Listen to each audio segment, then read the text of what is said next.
Today we're continuing a series that we've been in called Signposts. And it's all about how the law of God is there, right? We can't get around it. We got to understand the law of God is there in the Old Testament, in what we would call the Hebrew Bible. And none of us can live up to it. Not a single one of us. And you might be asking then, well, why does it exist at all then? What's its purpose? Well, ultimately, the law of God, its purpose is to reveal to us the holy nature of God and our need of a Savior. It's to be a signpost pointing us in the direction of Jesus to remind us exactly why and how badly we need this Redeemer we call Jesus for our life. I think about some of the signposts I've received. We're always receiving and looking at these signposts and messages telling us to go this way or go that way and do this, do that. And some of the most important ones we receive in our lives are the ones that we receive from our family, right? Our family acts as these signposts pointing us in directions. So parents, grandparents, siblings, aunts, uncles, cousins, friends who feel like family. We receive all kinds of messages from them. Things like, hey, make sure you set aside 10% for savings every month. Make sure that you're working a job. Make sure you finish school and you go to college if that's kind of the path laid out for you. And here's how you should navigate this. Here's why we act this way when somebody says rude things about us. Here's how you're supposed to react to that. But those are the big things, right? But you're also receiving a lot of instruction, a lot of signposts for little stuff too. Things like, here's what you should wear, here's how you should maybe talk, that sort of thing. And sometimes you're receiving these instructions and they're putting these signposts out for you to look at and you're just speaking different languages. And sometimes it gets a little bit weird and a little bit cringy with your family. I was thinking this last week about my grandma, who is a very, very important person in my life, is probably one of the, if not the most, but one of the most important, influential spiritual people in my life. Like one of the people who's led me in my walk with Jesus without some kind of formal instruction or training for me. She has really guided me along the path and modeled a lot of things for me. What you need to know about my grandmother, though, is she is very country, but she doesn't want to live in the country. She wants to visit it. She's very countrified. She grew up out there, says, I don't need that. I need the amenities of the city now. I like air conditioning and things like that. She also is very loud. She's very loud, and she has no shame in her game whatsoever. Like no matter what, she has never been embarrassed in her entire life, I don't think. So combine all of those things, you can begin to hear this sort of person talking, I think. Like they just say what comes to mind. And she's not mean. She's not a mean person. She just says whatever comes to mind, and like it's going to be that. She's not going to be ashamed of it at all. So she would come to my baseball games, and she would holler out in little moments, "That's my grandson," really, really loud. And then she recruited my other grandma to show up too, and they did it together in unison. Now, everybody else might have been embarrassed, but I kind of loved it. I always thought it was the greatest thing ever, and I loved that about my grandma. She was always has been a big supporter. She also loves to shop. And I don't know if you do, but like now a lot of people like to shop on Amazon, but the thrill of the hunt is what I would call it for my grandma. She wanted to go there to the store, see everything, and then see it again, put it down, go to another store, come back, see it again. Like she's one of those. She loves shopping. This lady, I think she put off 2 knee replacements over the course of 25 years just because she didn't want to miss shopping seasons. You know what I'm saying? Like that's what you're dealing with her. And so Christmas was a big deal. So were birthdays, but Christmas was a big deal and still is for my grandma. Big deal. And so every year we get closer to Christmas, she says, "Where's your list? Where's your list of stuff?" It's like, I don't really have a list. I've got enough stuff. She spoiled us rotten anyways. I got enough stuff. I'm fine. She goes, no. I need to buy you something. There's got to be something. I've got to put stuff there, and I've got so many presents, and this is what I want. So you better tell me, or I'm going to be mad. And you did not want that. Because she was going to tell you, so she's going to annoy you until the bitter end, right? So she would keep asking. So one year, I'm about 15 years old. She says, "Josh, what do you want for Christmas? I know you said this, and this, but I still need to buy you something else." And I was like, "I don't need anything." She goes, "Yes, you do. Yes, you do." Now, looking back on it, she just wanted to go shopping, and that was her way of doing this. But she says, yes, you do. You want to go shopping, and I'm going to go shopping with you, and this is going to happen. What do you want? And I said, I don't know. I just want flip-flops. I just want some. Now, here's what you need to know. Back in the early aughts, as we call them, the 2000s, coming straight out of the 1900s there, people weren't wearing a lot of flip-flops in my area. I grew up in the middle of Texas, and it was also kind of like December, maybe the second or third week in December at this point. And it was cold, and there in Texas, it gets pretty cold. It gets in the 30s around that time, and often it's icy at that period. And so people weren't wearing flip-flops to begin with that much back then. They certainly weren't wearing them then. But I said, I want some flip-flops. I think I got hooked by an Abercrombie and Fitch ad or something I saw somewhere, and I said, that looks like something I should be wearing. So I decided we should go do that. I say, well, I want some flip-flops. She goes, flip-flops? What are those? I said, well, it's like sandals, and there's like two little pieces. They come together right between your big toe and that second toe there. And she goes, oh, you mean thongs. I said, no, I don't. I said, what are you talking about? She goes, no, like thong sandals. That's what we used to call them. I was like, please don't do that anymore. Please don't call them that anymore. I said, there's a whole song out about it right now. You don't need to listen to it either. Those of you of a certain age know what I'm talking about, yeah. So I said, well, we're going to go to the store and shop for flip-flops, if that's all right. She said, that's fine, totally great. So we go to Barton Creek Mall, which is one of my grandmother's favorite haunts. She walks in, they said, hello, Mrs. Plant. She said, hi, good to see you, Janice. And they keep walking because they knew her by name there. We go in and we go to a few stores. We can't find anything. She goes, I know where we need to go.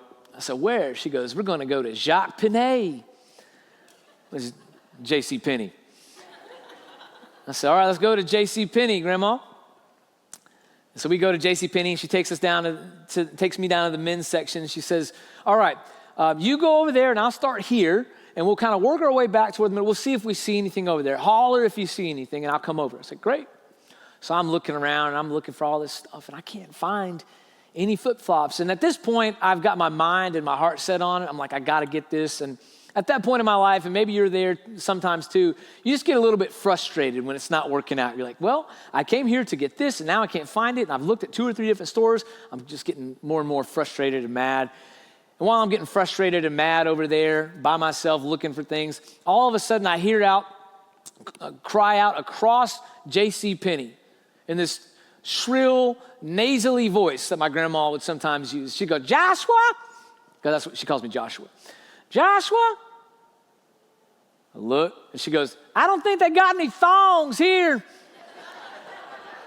And I just dove down right into in the middle of all the clothes there. I was hiding. I didn't want anybody to see me.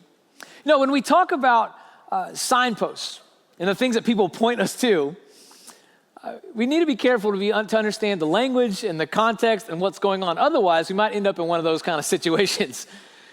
But especially when it comes to things like the law of God, we need to understand the language and the context and what's going on behind all of that. For instance, you might think, hey, I understand the law of God and what it points to. I understand what the law is all about. I know the 10 Commandments. Maybe you don't know all of them, maybe you know a few of them, but I know these things. We tend to look at the 10 Commandments in particular as the example of God's law, but it's not just 10. There's actually 603 more of those laws and commands in the Old Testament, in what we would call the Hebrew Bible. There's a lot of them. So you might be surprised at what's there. But the 10 Commandments are good for us to look at just as in a shorter example, a shorter sample size, to help us understand that we don't have it as together as we might think we do, and that our inability to keep them in their totality and totally completed actually points us to Jesus. So last week we looked at the first 3 of the 10 Commandments that you can find in Exodus chapter 20. And they're all about engaging with God, how we are supposed to engage with God as the people of God. If you'll remember, God gives these to the people of Israel right after they came out of slavery in Egypt. They had never been a unified people up to this point. They didn't have their own rules and laws and commands and city codes or ordinances or anything like that. And so God says, let's start with these. Let's start with these. We'll go from there. We'll keep going. And this is how you are going to exist as the people of God. And so by extension, if you and I are going to be part of the people of God, we should be able to keep these commands also. So we talked last week about these first three, about engaging with God, and that's why this fourth command flows so easily out of those first three. Here's the fourth command: remember the Sabbath day by keeping it holy. Now, even if you didn't grow up in church or around church, or maybe you just weren't paying attention while you were in church when they said this one, you don't have to know much about the Sabbath day in order to know what this is telling you to do. Because of this last word here, holy. Holy literally means set apart, different. And so when you read this sentence, you don't have to be a Bible scholar to understand that that day just has to be different, right? That this holy day just has to be different. Here's how it's different.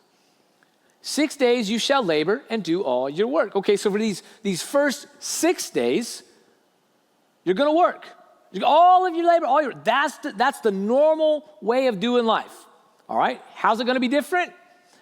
But the seventh day is a Sabbath to the Lord your God. There's that word Sabbath again. So we know that the 6 days are the way it normally is, and the seventh day is something that's different, it's something that's holy, it's something that's set apart. It's supposed to be different than the first 6. So the Sabbath then is a day that we rest.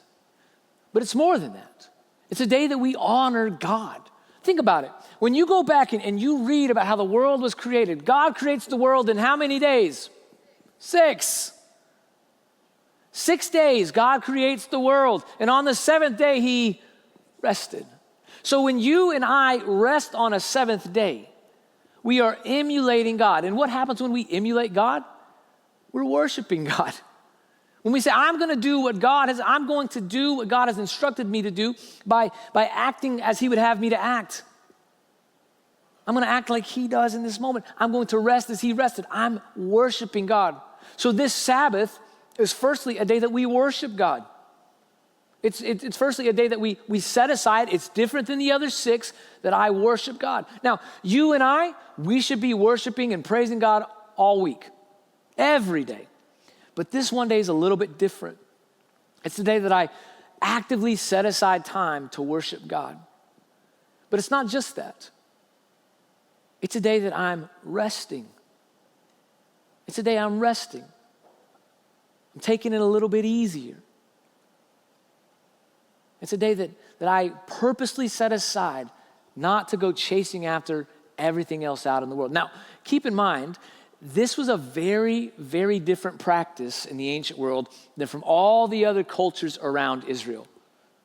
Nobody else was doing this. Like, go find me the evidence, because it's not there. Nobody else was doing this anywhere. This was unique to Israel. So when I set aside a day each week, a seventh day each week to worship God and to rest, I'm being different. I'm being holy. I have this friend who's been struggling over the last 5 or 6 months. Really, really struggling, going through a lot. And a lot in his life has been upended and changed. He's in a lot of upheaval. And he said to me recently, I feel like I'm just getting up and I'm going to work and I'm working all day, sometimes 10, 12 hours. And I'm coming home and I'm eating ramen or whatever it is I'm eating that night. Maybe I'll go for a walk, but then I come home and I just stare at the ceiling while I try to fall asleep. And I finally fall asleep and I get up just to work the next day again, all over again. And it's just constant, this continual process, over and over and over again. I'm miserable. And as we talked, I said, I think the reason you're a little bit miserable is because you weren't created for that. You weren't created just to work, and that be all of your life. You weren't created just to chase money and try to pay bills. That's not what you were created for. You and I were created to enjoy God and to enjoy this world God has given us. And when you don't set aside a time to rest and to worship God each week, you're going to find yourself feeling miserable. Listen, there's 3 parts to a person. I have this mentor who's always said this to me.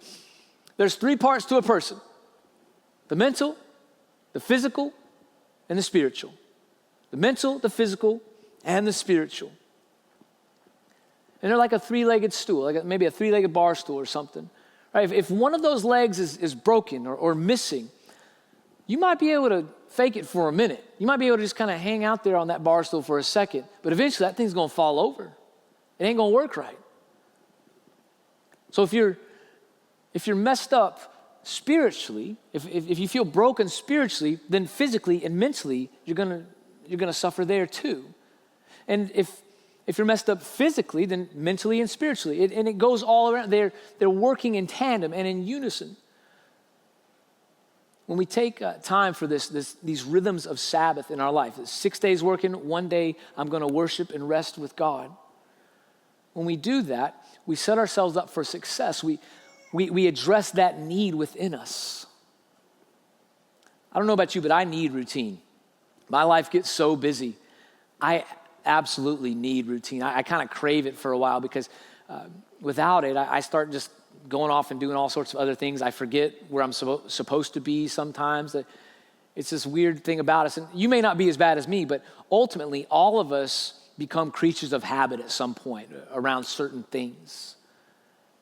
And when we decide that we're going to use 6 days for working and 1 day for resting and worshiping God, we're setting a good routine for ourselves and we're operating in the way that we've been designed. And we're reminding ourselves of who is ultimately in control and ultimately who is worthy of our attention. We're giving a weightiness to God that we don't always give if we're just kind of floating through life. And this helps us to understand this fifth commandment that we look at today. Honor your father and your mother so that you may live long in the land the Lord your God is giving you. Now remember that second half of this in a moment, okay? Because we're going to mention this again, this so that part. You may live long in the land your God has given you. But what I want to focus on here first is honor. Honor. Now what these commands have in common here is that they're both calling you to treat someone or something differently. In the fourth command, it's treating a day differently and ultimately treating God differently. And this fifth command is treating your parents differently. Parents are supposed to have a little bit more respect given to them. They're supposed to be treated with honor.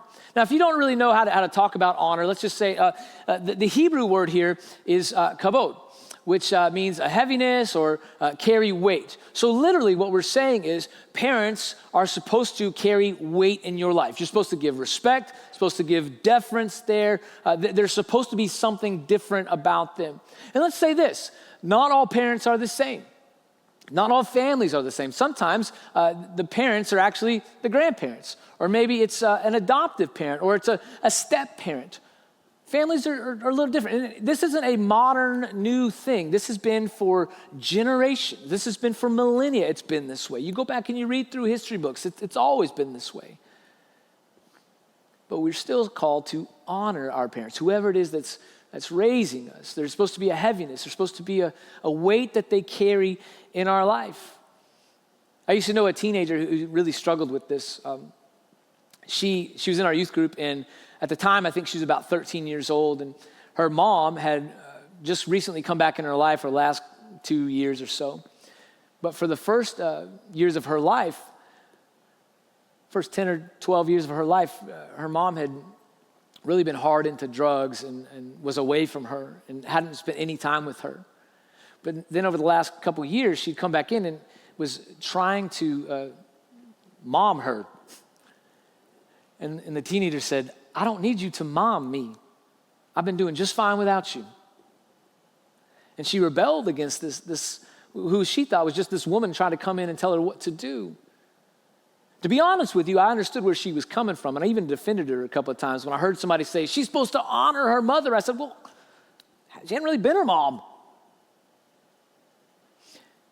This command is not so much about the perfection of a parent. It's more about the role a parent is supposed to play. It's more about respecting and giving deference to the role of a parent. Parents, I got good news for you. You don't have to be perfect. Yes. I'm a parent and I'm not perfect. Man, every day I realize more and more how imperfect I am. But you should be honorable. How can you ask somebody to honor you if you're not honorable? That doesn't mean you have to be perfect, but it does mean when you are imperfect, you say, I'm sorry. It means that you as a parent, you're supposed to be modeling for your child, for whoever's in your care, whether it's your biological child or grandchild or stepchildren, whatever, that you are modeling for them what a person's supposed to be like. What a person is supposed to be like. And the children, those of you who have parents that you look to, you're supposed to honor them as they teach you all of these things and show you all of these things. It doesn't mean you give blind obedience to every single little thing they do, especially if they're telling you to do something you know is wrong. However, there is a level of respect and deference that is still required to you because they're your parent. There's somebody who's raising you. That's not me saying that. That's God. That's God telling us these things. Now, here's why this is happening. Remember, the people of Israel are coming out of Egypt. They were in slavery. They didn't have rules. They didn't have laws. They didn't have really a shared common heritage to speak of other than, hey, we had Abraham as an ancestor, then we ended up here. And so God says, I want you to honor your parents, honor your mother, honor your father, so that you may live long in the land the Lord is giving you, because God had promised them a land that was going to be their own, and they were going to live there, they were going to flourish there, and God says, if you want that to be a reality that keeps on going, then honor your parents. So this command is ultimately about sustaining society. This is about sustaining society, and we see examples of this time and time again throughout history. When nuclear families have been ripped apart and they've been placed to the side, what we find out is that the society begins to crumble. Over and over and over again, we can see this. In fact, there's studies out right now.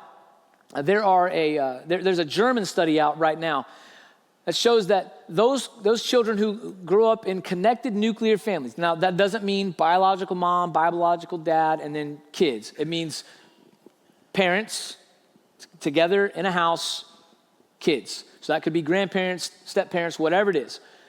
But those families those children that grow up in families that are connected nuclear families have a higher degree of religiosity, meaning they are more inclined towards consistent religious participation and attendance. That's kind of a good thing, I would think. There's another British study that shows that families, or kids who grow up in families that are connected nuclear families, they have a higher degree of social trust, meaning they trust things like churches. They trust things like Rotary Club, the police, the government. So it's overall a better thing for society when children grow up in connected nuclear families. That's why these things matter. That's why they mattered thousands of years ago when God is telling the people of Israel, honor your parents. They still matter for the same reasons today. So what we see in both of these commandments, and the bottom line of everything, if you tune out everything else, is honor brings blessing. Right? In the first case, honor brings blessings to your life because you are worshiping God, living as you're supposed to live, worshiping God, loving God on your day off. And then here in the second instance, honor brings blessing to all of society, including your family. Now, I say that in a way, not to mean you get some kind of mystical, magical blessing like you said an incantation the right way or anything, but more to mean the natural occurrence of how God has ordered this world. Honor brings blessing. Because when you take time to Sabbath during the week, you're honoring God. You're honoring what God has set up, the institutions God has set up. And look, Sabbath looks different for different people, by the way. It can be different for anybody. I heard a rabbi say some time ago, it really made a lot of sense to me. He said, look, those who work with their hands should Sabbath with their minds. Meaning, if you work with your hands all week, don't work with your hands on the seventh day. On that day, you're supposed to be Sabbath. Instead, read, watch TV, be with your family. He said, on the other hand, those who work with their minds, which is increasingly most of, if not all of us in the 21st century, those who work with their mind all week, well, they should Sabbath with their hands, meaning go do some yard work, do things around the house together. I thought that was interesting, so I started putting it into my life. And I started every Friday, now that that's my day off, I get out and I mow my grass. And I always dread it leading up to it because it's going to be hot and I'm just lazy, right? But I'm getting out there, I'm like, all right, I'm going to go mow the grass. But you know what happens is I'm mowing the grass and as I'm edging things because I got to get it just right or I'm going to be like thrown off for the whole week. Or then I'm doing the hedges and I'm pulling weeds out. You know what happens? I hear God's voice clearer than ever. Because the first time my mind really slows down. So I'll be going along, pushing my lawnmower, and I'm just praying inwardly, not outwardly, because I don't want my neighbors to think I'm crazy. And I'm just praying as I go. And I start thinking about some of y'all, and I pray for you. Or I thank God for you in my life and what you've meant to me and what God has done through you. And I start praying, and I think about things, and I think about directions of things, and these excitement about the future. And I pray for my kids because I'm taking that day. I'm being purposeful with that day. It's happening. It wouldn't happen otherwise. And look, families are complicated too. It looks different for all of us. You got to ultimately answer that. Now, this idea that we are going to honor other people, that we are going to honor God, that kind of flies in the face of this common notion that we have in America and throughout the world, really for all of human history. It flies in the face of this notion that says, I know best. I'm going to figure it out on my terms. Nobody else should tell me what to do. And if they try, I'm not going to listen anyways. This idea that I'm going to honor even those who don't honor me, even those with whom I have a very complicated relationship, that flies in the face of that. But look, it's what God has commanded. And so when you refuse to honor God or to honor people around you, that's not just being against God and God's commands, that's just doing dumb stuff. We've already shown that it's a better way to live, to honor God with a Sabbath day and to honor others, or your family, your parents. We've already shown that that's better for everyone involved, including you. But the reality is, we've all broken these commands, haven't we? Every single one of us has broken these two commands at some point in our life. If you broke it just once, you've broken it. And what we find out from the early church, what they believed about these commands was this: for whoever, James chapter 2, verse 10, whoever keeps the whole law and yet stumbles at just one point is guilty of breaking all of it. So if you have broken even one command, you've broken all of them. You are termed a law breaker. And what that means is you are then at odds with God. You have separated yourself from God because God is holy. God is set apart and different. There's no sin there. There's no law breaking there. But if you and I break the law, suddenly we are apart from God. We can't be with God. But that's okay. That's okay because Jesus has made a way for us. That's okay because Jesus has made, there's good news. The reality of us being lawbreakers ultimately points us to our deep, deep need for Jesus. That's what it comes down to, this deep, deep need for Jesus, that none of us can go without him. And the good news for us is that in the midst of our being separated from God, in the midst of our being lawbreakers, Jesus looks at us and he says, look, I kept all this law perfectly. I did it. Why don't you take my record? I'll take yours. Let's switch records here. You can have mine. And because of that record right there, you can be reconnected to the God of the universe. You don't have to be separated from God. Now, that doesn't mean that these commandments are things we should just throw out, that we should just ignore them and we should go live it however we want to because we're not under the law anymore. No, what it means is, I think, three things. Firstly, that we should practice Sabbath rhythms, right? Each of us should practice Sabbath rhythms. Now, what that looks like in your life might be a little bit different. Notice we didn't say every Sunday that means you got to be in church. Although, yeah, that's exactly what it means. It doesn't mean that, in fact, there's no exact days listed there in that command, were there? It says 6 days you work, 7th day you rest. That's a rhythm, not a calendar. So that might be Sunday for you. That might mean Tuesday, I don't know. You have to set aside days that you are going to worship God and rest. It's good for you and it's good for the people around you. Practice those Sabbath rhythms in your life and hold tight to them. Now listen, I know a lot of you are like, well, I get going, I get so busy and I overcommit. Yeah, uncommit, decommit. They can do it in college football, you can do it too. Decommit. I'm not gonna do that. Not gonna do that. I'm not going to your birthday party at 10:15 on a Sunday morning. We're gonna stay home. We're gonna be here as a church family together. All of us together are gonna be here. I love, my mom and dad are here this week. Hey, mom and dad. And one of the things they used to tell us is, this is what we do as a family. But I wanna go do this. Nope. This is what we do as a family. The second thing you should do, show honor to your parents. Show honor to your parents, even if it's complicated, especially if it's complicated. Now, that might look different for different people, whatever it looks like. It might just be a phone call. You write a note, call them up, say, hey, thank you for all that you did for me, all you've done for me. Call them up.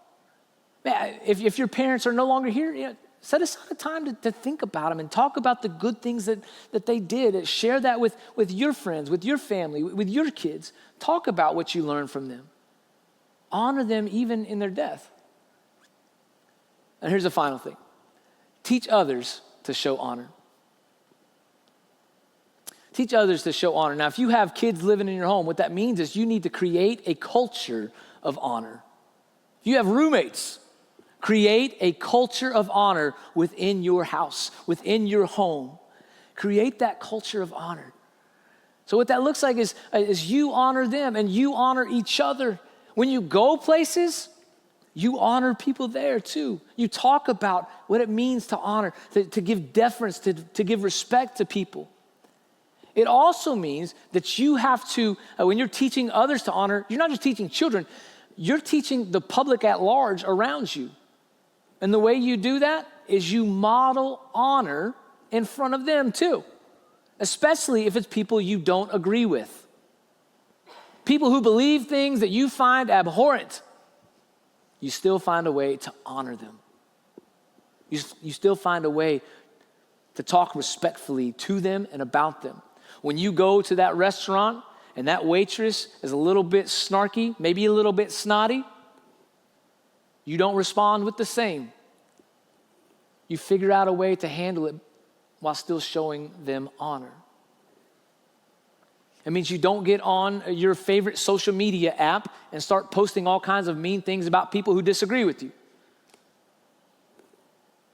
You figure out a way to show honor, even if that means deleting the social media app and not using it for a while. You figure these things out.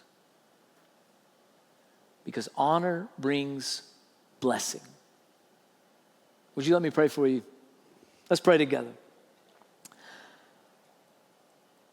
Father, you are worthy of our time and of our trust and of our honor. Lord, teach us to honor you with our lives and help us to honor those you've placed in our lives even when it's difficult. And when we fall short, Lord, remind us that Jesus stood in our place.